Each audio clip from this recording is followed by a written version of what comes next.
Okay, so a question that's been on people's minds since Resident Evil 7's launch. People played the game, people love the game, and there was a group of people mentioned in the game briefly through the flashback section with Mia, and again in the Not Hero DLC where you play as Chris, called the Connections, and they seemed to be the kind of big bads of the game, but they're just briefly mentioned in conversation and in some lore, and that's really it.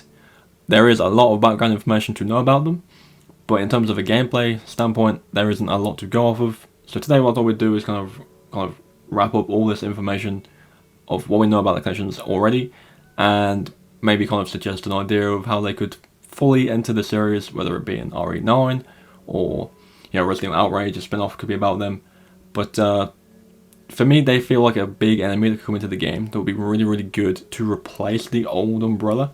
Obviously, if you didn't know, Umbrella from RE7 is not the same as it was before. It is a completely kind of reorganised group that are out there trying to fix and make up for what the old Umbrella did. So, a replacement for Umbrella could be this new Connections group, but we'll have to see. Either way, we're going to jump into the details of what we know about this group now, how they kind of influenced the story through 7 and 8, what their involvement with the story was, and who they are as far as we can tell. So if you're interested in this, leave your thoughts on the Connections down below. Let me know if you want them to kind of have more of a role in the games. Let me know if you have any ideas who they might be or what they might do. And without any further ado, let's jump into it. So straight out of the gate, we know one thing for a fact. Throughout 7 and 8 story, it's very obviously told to you that Mia is one of these people. She is part of the Connections, at least before the events of 7 and 8, she's part of the Connections. What she essentially, her role there was to kind of be Evelyn's kind of caretaker, like be her parent, quote, just to be the one to look after her. Obviously, we know Evelyn is a child and has, the molded powers essentially, and Mia was there to kind of keep an eye on her and make sure she didn't do anything kind of dangerous, which obviously didn't go to plan. On top of that, we have her colleague who appears in the Mia section of the game called Alan, who dies very quickly. But it does seem to suggest that Evelyn getting free and causing all this trouble was his fault. And we don't really know what he did, but we do know that, the boat that Evelyn was on ended up in Louisiana, which obviously then kind of gives you the events of RE7 and how things play out from there. We also know that Mia was lying to Ethan about her job, it seems, that he may have suggested she was doing something else when she's really involved with everything that goes on. He asks her about it near the end of the game, saying, are you part of this? Are you involved with this? And, she doesn't actually outright answer, but, he clearly knew that she was doing something that he didn't think he should know about, that she didn't want him to know about, and she didn't say. So, very suspicious right there. If you're involved with a group of people and it's your job, and you don't tell your, husband or wife who it is or what you're doing, then that's kind of suspicious. So already a big red flag for who this group is. Listen to this. Umbrella and Redfield have been taken care of. Dealing with them cost me some time. Cost them a lot more. But I can still get that data to you, but we're quits after that. He thinks I'm dead. This might be our chance. Who'd he send it to? We're still decrypting that. Just get Lucas.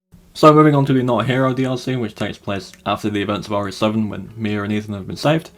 You follow Chris, who is tracking down Lucas Baker, who is somewhat involved with this unknown group that we do find out to be the Connections. He is involved with them in some way or another. I think he kind of worked in this laboratory with them for a while, but after Chris and his team, Umbrella kind of locked down on them, he was kind of out of it. He didn't want to be involved. And I believe through the story it is implied through lore in the DLC that he did kill off all of the Connections workers in this laboratory before he kind of ditched them entirely. Now it does seem to suggest that he's sending some kind of data to them at the end of the DLC, and it does seem to be the data that he's kind of gathered from Evelyn and what she can do and what her powers can do and stuff like that. So that would most likely be what this data was going to be. But you do manage to stop him, and data does not get transferred, so still a mystery, and we don't really know who it is just yet.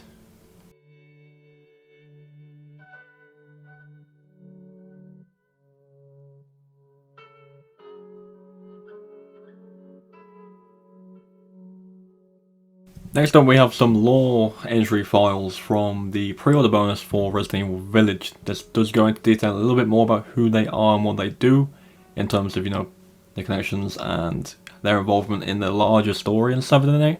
Again, it's quite brief, but it does give you a bit more of an insight and a little bit more information as to, what they're up to. So I'll leave that on the screen now. You can give it a read. I'll leave it up for a while so everyone gets a good read of it.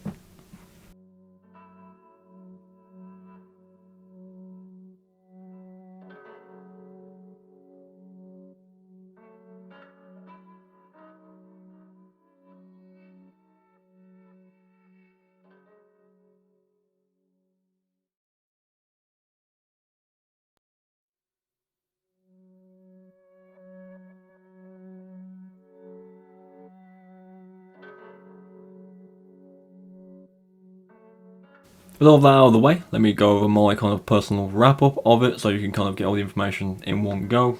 The Connections were a group who made Evelyn. They are a group of bioterrorists who make and sell bioweapons to higher ups, maybe military, who knows. They are led by Oswald E. Spencer's right hand man, which is a big deal. If you didn't know, Oswald is basically who made Umbrella, who made the zombies. He made the zombies, basically. He started it all from way back in Resident Evil 1. It's his fault. So his right hand being literally in charge of this new group could essentially be like the last remaining remnants of the old Umbrella. That's who I think they could be. And again, up to no good by creating these bioweapons and selling them off through black market and stuff like that. It's a big deal. It is a big deal. And there's a lot more you could kind of add to this in the future entry, so I want to go over that now. As we know, at the end of Resident Evil Village, this is the spoiler territory part of the video, by the way. If you don't want spoilers for Village, just back out now. The BSAA arrive to try and contain the Mia Marcy and stop Miranda, and they do not, basically. They do not succeed. But when you are leaving the village after the events of the final act, there is a BSAA soldier's body on Chris' helicopter with him, and you essentially discover that the BSAA didn't send in soldiers, they sent in like their own bioweapons, and that is a interesting story point.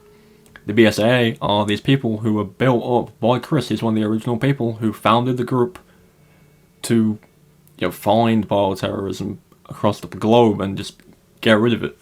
So them using bioweapons is essentially them going against everything they used to work for, which would essentially explain a lot of the reason why Chris went rogue in Resident Evil Village. It is explained in, again, the big, massive lore dump you get for pre-ordering the game. You can probably read it all online, but I just showed you the Connections part. That he isn't following orders, he's doing his own thing, he's got his own squad that are going to Europe, which we find out is to, save Ethan, essentially. And it blew my mind. The ending of the game blew my mind, and I do want to touch again briefly on the BSAA in a future RE9 kind of production video. There'll be 2 of those coming out, one based around Chris and one based around Rose. But that's a huge deal. So essentially what this could imply is these Connections people are supplying the BSAA with these bioweapons for obviously commercial gain, for money, for stuff like that. And as we know, Evelyn didn't go as planned. It didn't work as much as they thought. The backstory behind Evelyn was essentially Miranda worked with the Connections briefly to try and bring back her daughter because she died like years and years and years ago to some kind of flu, and Miranda wanted her back, so they tried to bring her back as Evelyn using the Mia Marcy and the mold, and it just didn't work. She was not really what they wanted, and it was deemed a failure. But then, while transporting Evelyn on this big massive ship, she got free, caused the ship to crash, and then the events of RE9 play out.